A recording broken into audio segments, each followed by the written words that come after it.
Hello, everybody, and welcome back to the Crypto Economy Podcast. Today, I'm very excited to have Aram, the co-founder of Solidate and a Web3 advocate, here today with us to discuss a little bit about some of his ventures and how he became interested in the crypto industry. So, thanks so much for being here, Aram.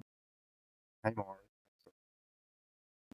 So, to get started, if you could maybe just tell the audience a little bit about how you first were introduced to crypto and what made you interested in the underlying technology. So it was 2017. It was everybody was talking about Bitcoin those days, and obviously I also got curious. I started doing some research. I found some ways to purchase some Bitcoin, and then at the end of 2017, when the market crashed, I kind of forgot about crypto for a while. So I was a little bit. I was watching things on the side, but I wasn't actively involved anymore. And then I really started looking closely at the space in 2020 when the DeFi summer was picking up. And, I was at home, it was COVID. So I guess I was a little bored maybe. So I kind of started going deep into all these new different DEXs and lending protocols, etc., you name it. And basically just started playing around. And during that time, Ethereum was the main thing, and there were also a couple of other chains. So I kind of started experimenting, playing around, understanding how things work, and I really started realizing that this DeFi summer is going to unlock a whole new range of possibilities that didn't really exist in 2017. In 2017, it was more about, okay, we have coins and we have a lot of projects. They are doing all these ICOs. 99% of them are, let's just say, Doge projects, right? But there wasn't really this idea that we want to build decentralized finance, for example, on the chain and have legit use cases. But then in 2020 and 2021, we started seeing these cases. And then in 21, you had also this huge NFT boom. And I guess that's when I really started getting involved. And in 2021, I decided to start my own company because before I was working in consulting in a large corporate environment. And I decided to try something new, especially in the Web3 space. So that's when I went into this accelerator in Singapore called Antler, went through their program, did a few iterations, and ultimately ended up starting my company, which is a decentralized Web3 talent marketplace. And basically, yeah, since then I've been diving crypto and for the past couple of years, I've learned really about crypto and trying to simplify it for the 99% of people who still don't really understand what is this crypto Web3 thing. I can definitely understand that. That's a lot of what I've been trying to do with this podcast for a while now. And I think, that's one of the best things you can do for the industry is just kind of educate people and help them understand and, figure out what's confusing to them and walk them through it. So I think that's great and a great service to the whole industry. So since you've started in the industry, what kind of changes do you think you've noticed between, the DeFi summer and now, coming in? Have you noticed a big shift in the way big businesses are treating it, or investors, or even retail and the average user of these products? Right. So I think, and also, so we have to realize that in 2021 we had this huge bull market, right? That was driven by a number of factors. One factor was like interest rates were pretty much zero. Government was literally pumping money, U.S. government primarily, into the economy. So, and people were using some of that money just to gamble, buy things. So it was Mhm. this 2022. A lot of these web protocols started imploding. It started with Terra Luna, and then we had Celsius, BlockFi. Then, of course, there was the FTX and all the others, right? So, end of 2022 was a deep crypto winter, and then 2023 was a slow recovery. But towards the end of 23 and beginning of 24, I think we're seeing the beginning of a new bull run. But so this is one big difference, right? So back then there was this hype, but now people are more cautious. And I guess you have to understand that um, markets always go, all markets, not just crypto markets, but all markets go in cycles, bull and bear. And it's no exception, right? We saw the dot-com bubble happening, and then these kind of cycles just keep happening. I think it's just in human nature to be greedy when things are good and be overly Hmm. conservative when things are bad. But having said that, I think now the sentiment is different. In 2021, you saw capital being injected in Web3 companies at huge valuations without any proper due diligence. The result of that was like the FTX was the biggest example, right? That like some very big name VCs like Sequoia, they put money, they were calling Sam Bankman-Fried the next $1 trillion guy, and essentially he just turned out to be a fraudster. And like all of these VCs, they didn't do proper due diligence. So one big shift is from investors is like, okay, we should not put money in companies just based on their promise, but we should be much more careful. So there's a lot more stress now on companies having uh, traction, on having real legit use cases where they're solving real problems. So this is one thing. Um, Second, I think overall the public is also um, the sentiment is different. So, like for example, if you look at the NFT market, right, it's down big time. So this gambling element of 2021, where people mostly were buying crypto not because they really believed in that, but because okay, let me just make some quick money. I got this government check. I want to buy this NFT. I want to flip it. I want to make 10,000% yield in 1 month, right? That thing is largely gone, and I think now we see more people building real projects that are solving real life problems. So I think this is not a difference. The third main difference is in 2021, crypto was not very legit. Um, and the result of that was we saw the environment and the regulators, especially the SEC, were not being very proactive. But after the bubble burst, there was a realization we can't let these things happen because we had Doc One from Terra right now. He's under arrest. We have Sam Bankman-Fried who needs to be sentenced. He's been found guilty. We have other founders who are at different stages, who are either going through their uh, court cases or will be charged, right? So enforcement has been ramped up. And apart from that, there also have been a number of major court cases where crypto crypto companies have won. And I think the big, not just crypto companies. I think the biggest win that we had was the approval of the Bitcoin ETFs. So because that was legitimizing crypto in the eyes of the public, and you see all these large investment managers like BlackRock, Fidelity, etc. They start allocating a small percentage of their assets into Bitcoin. And you may look and say 1% is not a lot, but when they manage trillions of dollars, 1% is actually billions of dollars. And we have seen a large amount, billions of dollars of institutional capital flowing into crypto, primarily into Bitcoin. And this is institutional money. And these institutions have to be super compliant. They're not like retail investors. They can do whatever they want, right? And in a way that is legitimizing crypto, saying, hey, you know what, Bitcoin is not a security. So this was the first major win when the Bitcoin ETF got approved.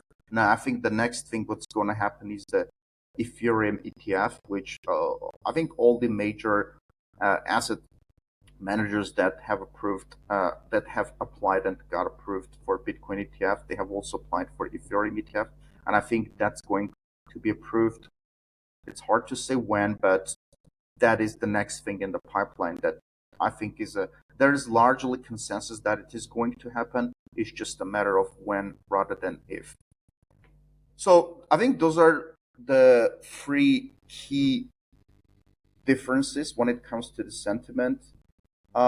And I guess in terms of what is the next cool thing, like every bull market has its own thing. I think in 2020 it was DeFi summer. In 2024, 2025, when we Hmm. really entered the next bull run, I think it will be probably restaking, staking, liquid restaking, all of these things. We can talk about it, but I think this whole staking, restaking, liquid restaking thing is going to be huge. But that's just That my prediction. that all makes sense, and that was very well put. Thank you for that.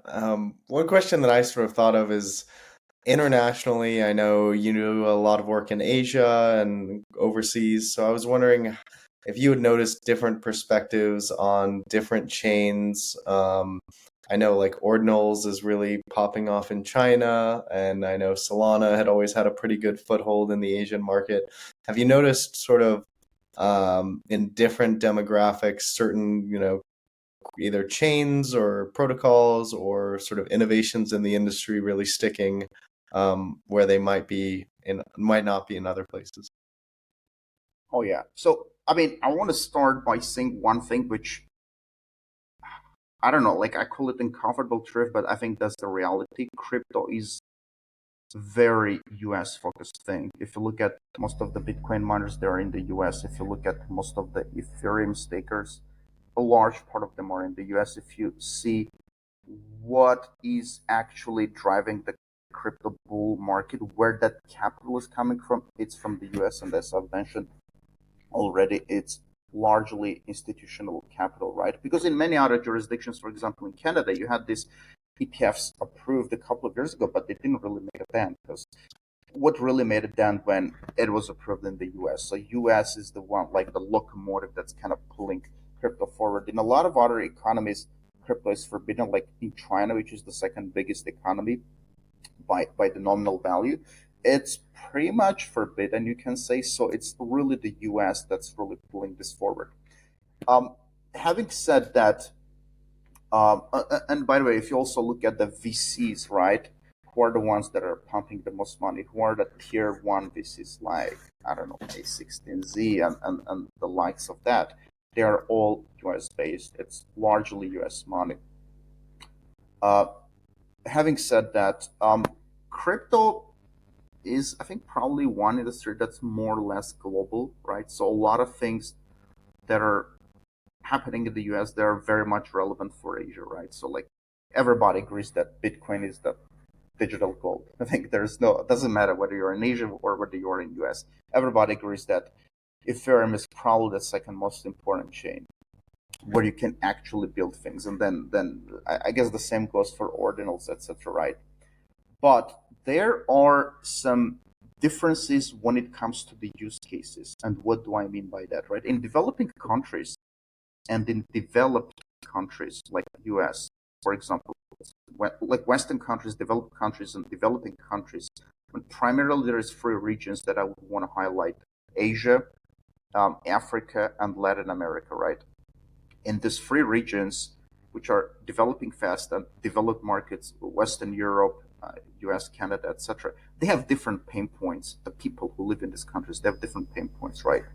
So for this reason, you have some regional varieties of chains which are catering to these different people. For example, one of the biggest example is a chain called Tron, started by Justin Sun. He's uh, I don't know where he is based. I think he originally he was born in China, and the main focus was, I don't want to call it Chinese because that's not really the case, but originally when he started Tron, his focus was Asia. Then it quickly spread to other developing markets. If you ask someone from, I don't know, Pakistan or some Nigeria or somewhere from Latin America, they probably know Tron because it's a simple chain. It's an L1 where you can just send money. And 95% of the stable coins on Tron, and I think it's last time I checked, it was $50 billion. It's Tether. So, and this is one of the big reasons why Tether is dominating USDC actually, because Tether absolutely dominates Tron, and Tron is $50 billion, and it's not a joke, right? A lot of people, millions of people, use Tron for legit purposes, for sending money to each other because it's cheap. Because if you remember in 2021, in 20, even these days, sending things on Ethereum is very prohibitively expensive for people in developing countries because they are transacting small amounts. If you want to send $100 and you want to pay, I don't know, $10, $20 fee, that's crazy. Sometimes you want to swap something, and that's like, wow, this is going to cost me so much money, right? So this is one example where this huge difference exists, right? People in US maybe they don't care, or they can just Venmo money to each other, or whatever, right? But these Venmo tools they don't exist in a lot of developing countries. So this is one reason why Tron is super popular among developing countries, but not really popular in the developed world. Yeah. Another use case, for example, could be, let's say, web-free mobile games for uh, developing markets, which are again, they're primarily mobile games with some elements of on-chain. Uh, Again, these games are primarily popular in developing markets. Why? Because most people just don't have laptops, let alone gaming laptops, and they're just their first and only tool accessing internet has been a mobile, and it's primarily a cheap one. It's usually not an iPhone. It's a low to mid range phone. And on this ones, a lot of people just play these games, and these games again are using different cheap chains where you can store your in-game items on the chain, you can trade, etc. Right? This is another use case.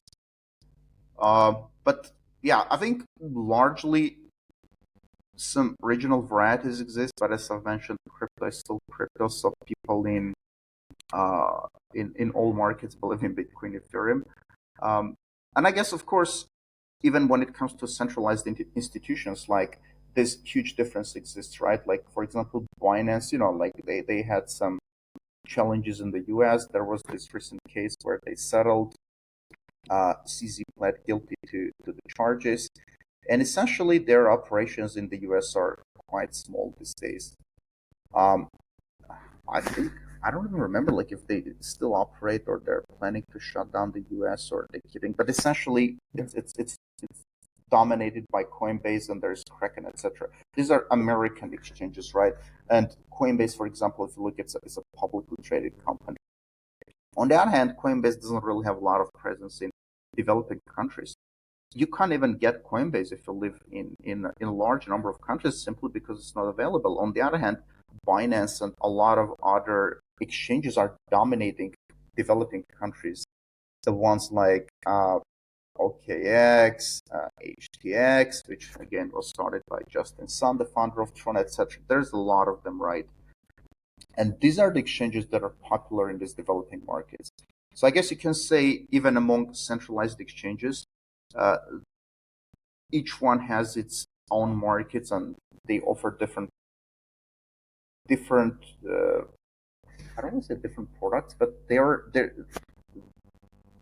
just have slightly different profiles, and some of them are more risk takers. The others are more risk averse. They don't have a lot of crypto, the mainstream tokens. Others are more risk takers, and they would have all these new tokens traded on centralized exchanges. But this is another difference when it comes across the markets. Yeah, I think those are all really great points. And I think, yeah, Tron, it's really interesting. I think that was a great example to bring up because I had some overseas developers try and reimburse me for something and ask me if I would take, Tether on Tron. And I was like, wow, I did not think that many people actually use that. So it's surprising, but it's huge. They were like, yeah, we use this with all of our friends, so we pay each other for things. So I think it's really interesting to see how different pockets develop this technology Mm. and how it sort of takes off in some places and not others. That being said, there's so much of this technology out there. If you are someone who's truly like new to the crypto ecosystem, what do you advise them as far as where to start, the types of exchanges to start looking at, the wallets to use, the tokens and projects to invest in?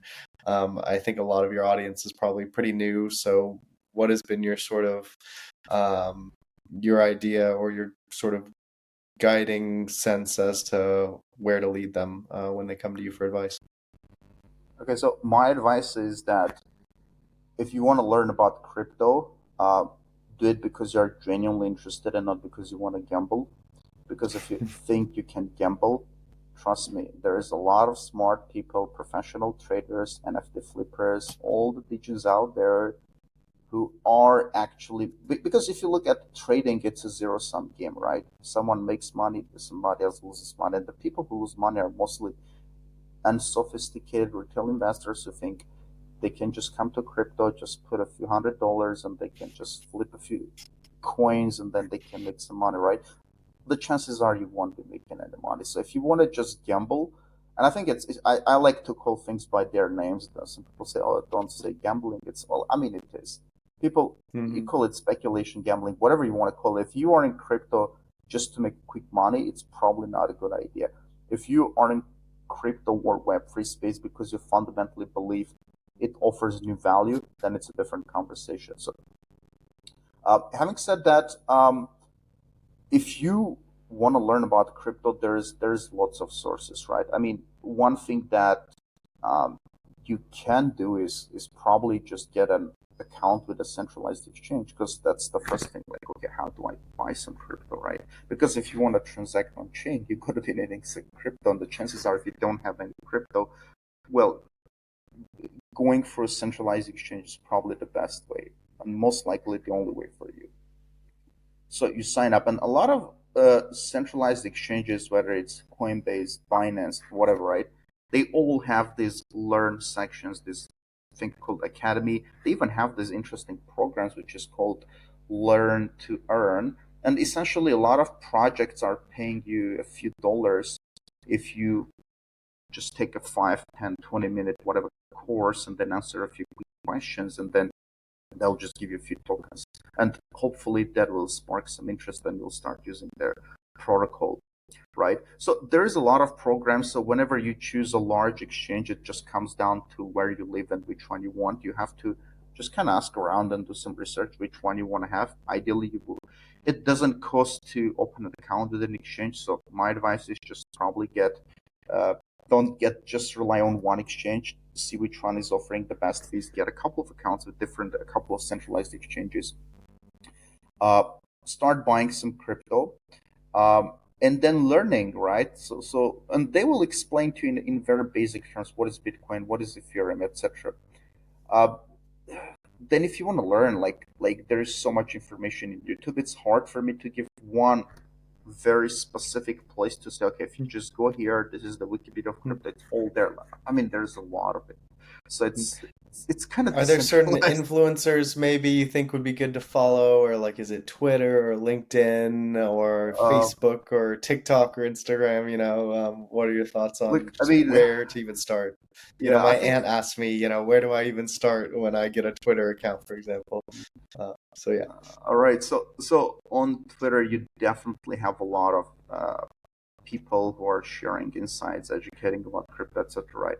But again, my gut feeling is if you're on Twitter, you probably are advanced user, because at least the ones that I follow, most of them are pre-advanced users. They're sharing all this super detailed analysis that 99% of people don't even need to know or are not interested in, right? So it's mostly for the audience that has been in crypto for a while, that understands all these dynamics and is interested in learning more.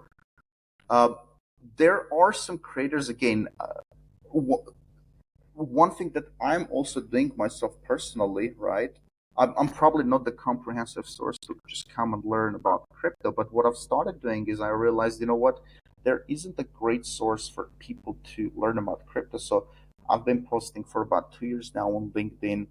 I try to I call it like simplifying things for the 99%. I don't go too deep into technical details, but I try to share things so that you can just come see my post. Okay, 30 seconds, boom, I understood what's going on. Okay, so for example, the Bitcoin prices increases not caused by retail investors, it's actual institutional money flowing into Bitcoin. Why? One, two, three simple points, boom. Okay, I understood this. There is definitely a lot of other great creators. It's just hard for me to pinpoint someone sure. specific. I guess you just have to do some research and try to find the ones that vibe with you. And also, different creators have different angles. Someone is talking more about NFTs. The other one is a bit more about metaverse. The third one is more about building communities. The fourth person is more talking about the generic Web3 space, right? So there's a lot of creators. But again, just like Web3, this space is kind of very decentralized, so we don't have a single source of truth. But again, as a starting point, I would recommend if you go to centralized exchange, most of them have these basic learning sections. These are the basic building blocks. Once you understand what is Bitcoin, what is Ethereum, how things work, what is DeFi, uh, what is Uniswap, what is Aave, etc., then you can start learning more advanced. And there is probably a lot of resources out there that will teach you. But one thing that you should realize is if you go into crypto and you start learning everything, you're going to feel overwhelmed, and that's totally okay. I was feeling the same way when I was starting. I guess what you should do is just take one step at a time, and then the second realize that you don't really need to know every single thing. The best comparison to this is a lot of people think if they don't understand every single thing in crypto, they're lost. They can't or shouldn't be in crypto. They shouldn't own cryptocurrencies. No, that's not the case. Like most people actually, they drive cars, right? But if you ask them,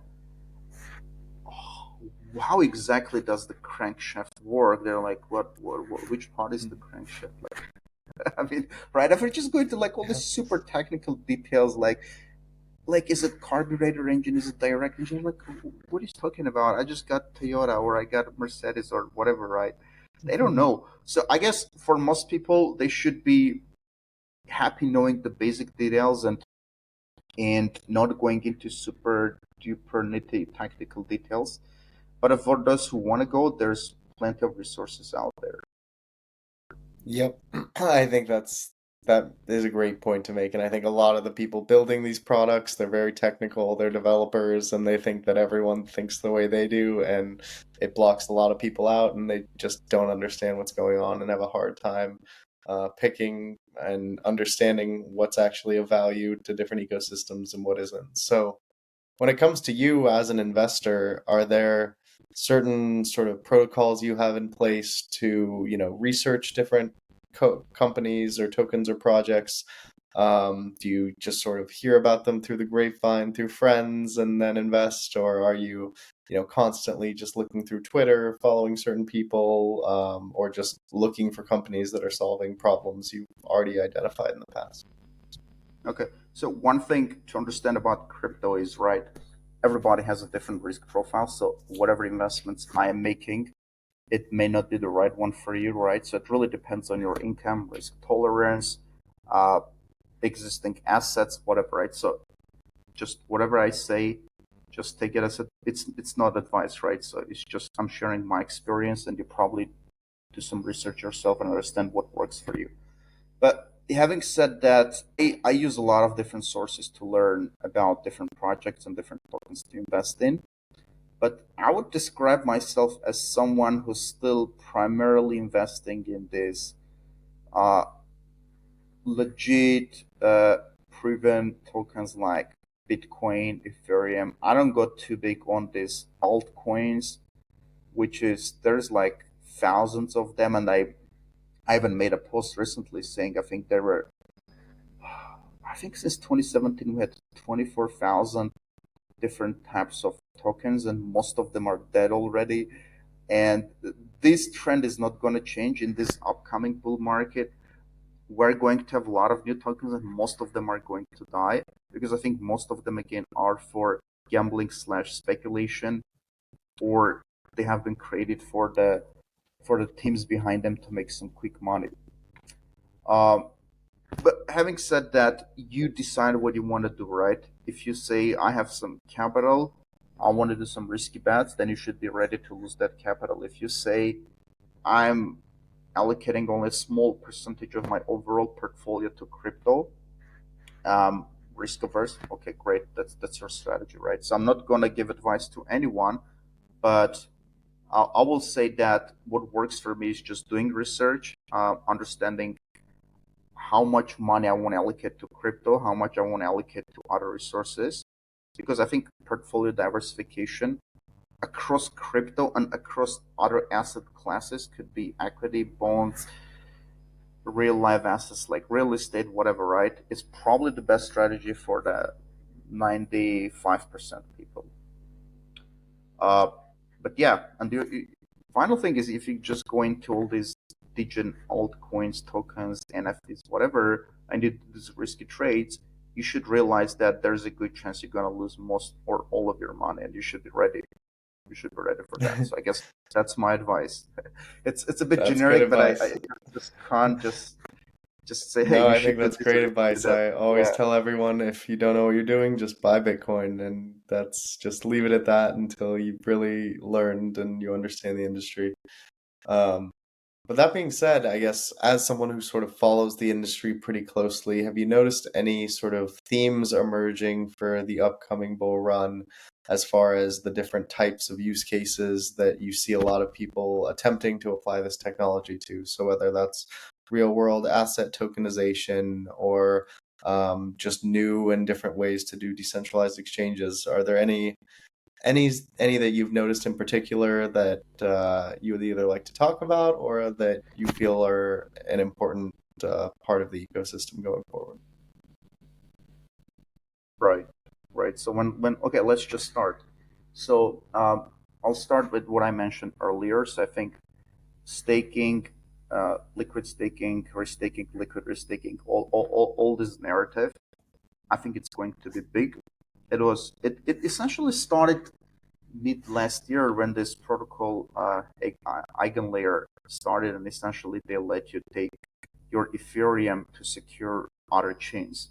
So this is the very simple idea, right? And then on top of that, they started building this liquid restaking, etc., etc. So I won't go into it. It's a bit, it can be confusing, but essentially you are using Ethereum, which is the main, one of the main legit cryptos out there to secure other chains, right? And on top of that, you have all these things built. I think this is going to be one of the major narratives during this bull market.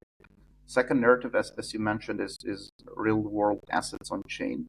These ones are going to be driven primarily by centralized institutions who put these um, real who fractionalize real world assets and put it on chain. And I think it's going to make these real world assets more accessible to a large number of people, and it's also going to make transacting much more easy. I mean, one of the primary use cases is we already have it. It's the stable coins. It's USDC by Circle and Tether, and collectively there's like 130 billion plus uh, of stable coins on chain. They're controlled by centralized entities, two entities, right? Tether has about 100 billion plus, and USDC has a bit less than 30 billion, right? So this so far has been the primary use case. Essentially, these uh, entities would be buying U.S. Treasury bonds, and it would serve sort of as a collateral, and they would be issuing this token on the chain. But again, going forward, where I think we're going to see a large number of assets, um, this industry, because they're controlled by centralized entities, they have to play by the rules. So we also have to look closely at the regulatory environment to see, for example, uh, where and how we can do the same thing for bonds, for equities, etc. Right? So I think this is a very exciting area, but we need more regulatory clarity. There are some areas which are not really clear, and a lot of projects still don't offer services to U.S. citizens slash U.S. persons because of some inherent risks. But again, like, it's another very interesting area. The third area that I think it's a bit unproven, but there is some hype around it. It's the decentralized physical infrastructure networks, right? Like um, it's think of it as, for example, there's different projects. I'll just try to just oversimplify. For example, one project which is we're going to give you a dash cam you put in your car and you drive around and you capture all that information, and we're going to build the decentralized version of Google Maps. And when that project starts making money, we're going to pay you back in tokens. So essentially, it's some sort of protocol which is creating maps, and it's updating and it's sharing value back to community. Now it's not proven yet. Can you actually beat Google? I don't know. There's other thing which is like this decentralized, should I say, decentralized Wi-Fi connectivity network, right? I'm just very simplifying things here, right? Yeah. But this is another thing, or decentralized AI compute platforms with where people essentially rent out their GPUs for AI models to train on, etc. Right? So there's all sorts of, and these are just only few use cases, but it's a promising area. Um, but it still needs to prove itself. I think DeFi has proven itself largely, but this it's called depend. It still needs to prove itself, but I think it's another promising area. Uh, I guess another area I'm interested is this decentralized social media, right? If you look at a lot of the existing platforms, they're pretty much owned by a couple of companies. One is Microsoft owning LinkedIn, and the other one is Meta. They have the Facebook, Instagram, and then there's the TikTok, right? And these few platforms probably control, I don't know, like what, 90, probably 98, 99% of all the social media traffic. Um, and essentially all these platforms are like silos. They're completely not related to each other. Well, apart, unless, for example, you have these threads by Meta, and now you could sign up using your Instagram. If you're within the same ownership, there can be some data exchange, right? But if it's between, let's say, LinkedIn, Twitter, Instagram, whatever, they're all different companies. So if you want to, as a creator, if you want to build a brand, you have to start doing on every single platform differently. And you have zero control, zero ownership. You are at the mercy of these platforms. They can do whatever they want. They can shut you down. They can censor you. It's their playing field. You only can abide by the rules and just kind of be a good user and hope that things go well. What these platforms have, they have the network effect. Is that most of your friends are there, so you don't want to go to other platforms, right? This is their biggest competitive advantage. But what we have been seeing recently, platforms which operate more like a protocol, like an email. Just think this way. I'll try to simplify. It can be a little confusing. What if your there is a protocol like email, and if you could migrate your Twitter followers from Twitter to LinkedIn or from Instagram to LinkedIn, whatever, right? You own your followers, not the companies. If you're a creator, most creators actually these days they really like emails because email it's a protocol. Google doesn't control it, Microsoft doesn't control it, Yahoo doesn't control it. It's a protocol. I can download all my emails. I can take my subscriber list. I can go to Microsoft. I can go to some other uh, provider, right? You're not bound to one centralized entity, but in case of social media, you are. So there's this new narrative that we are building decentralized social media where people actually own their followers. And it's a protocol so builders can actually very easily build new things. For example, just imagine this. Let's say you're using Facebook or Instagram, and there's the official client to use it, right? But if you're a developer, you say, hey, you know what? All my data is on the chain. I'm going to build my own client.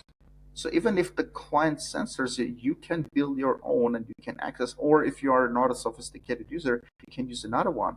Just like you can use different clients, right? I mentioned like Google, Microsoft, that's in case of the email. So this is the whole premise. And in the past couple of months, for example, there is this protocol, decentralized social media called Forecaster. They have been gaining a lot of traction. Just to be clear, right? These large platforms, they have billions of users. I think on Forecaster now, it's under a million users. So it's just getting started. Mostly they are crypto native people, but their vision is big. Their vision is to onboard also non-crypto natives and give actual creators and people more control over their data, followers, etc. And I'm I'm cautiously optimistic on these platforms. I think it's going to be challenging for them to persuade users to join them, but so far they have been doing a good job. So hopefully in the next few years we'll have more clarity whether they can truly become a platform with hundreds of millions of users or not. My personal take is that yes, they probably will get there. But again, it's just too early to say, right? This is also a bit of an unproven concept. There is another protocol called Lens protocol, for example, which is doing something similar.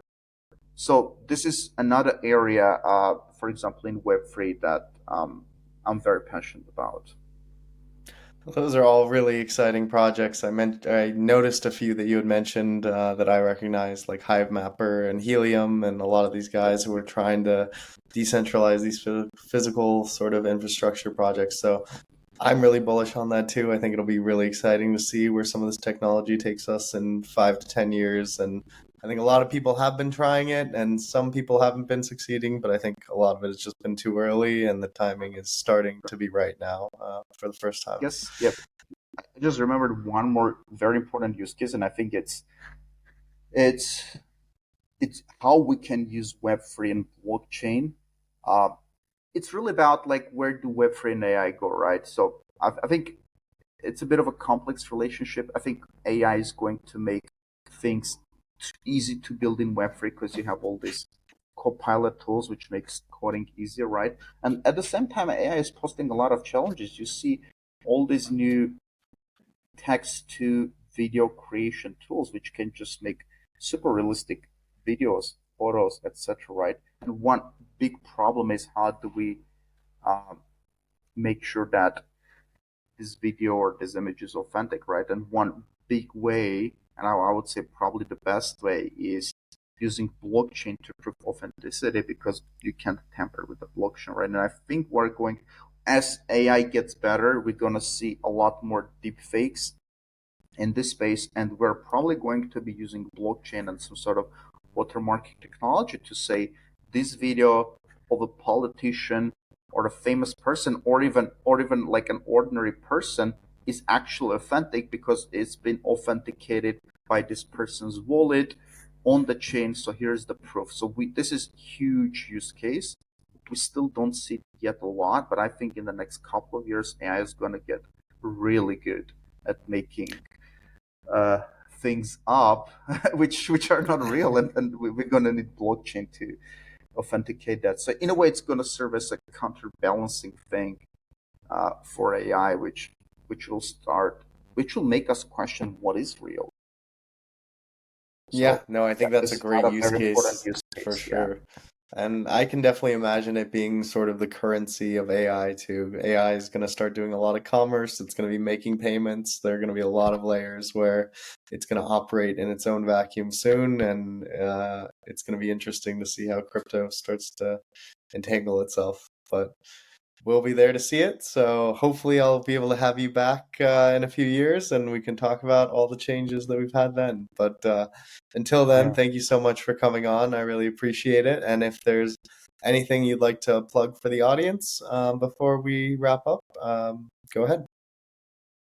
Thanks for having me. It's been a pleasure talking with you. I guess my final parting thoughts are: go to crypto because you believe in it, not for the hype. Because again, I've seen this over and over again. I've seen this in 2017. I've seen this in 2021. A lot of people come, they try to gamble, they lose a lot of money, they get disappointed, and they leave it. I call them tourists because I don't think they are in crypto in Web3 for the technology or for the value add. They are in there for the money. So please look back and see what happened in the past, and let's not repeat the same mistakes again.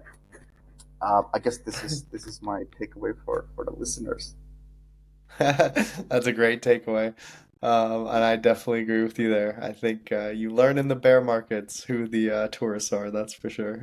Absolutely. But I think we're uh, we're learning who those people are, and those people are getting rewarded right now. So it's exciting to be one of those people, and a lot of our listeners have been there for a while. So it's really rewarding when you stick around. With that, thank you guys so much, and thank you all for listening. We'll be back soon with another episode.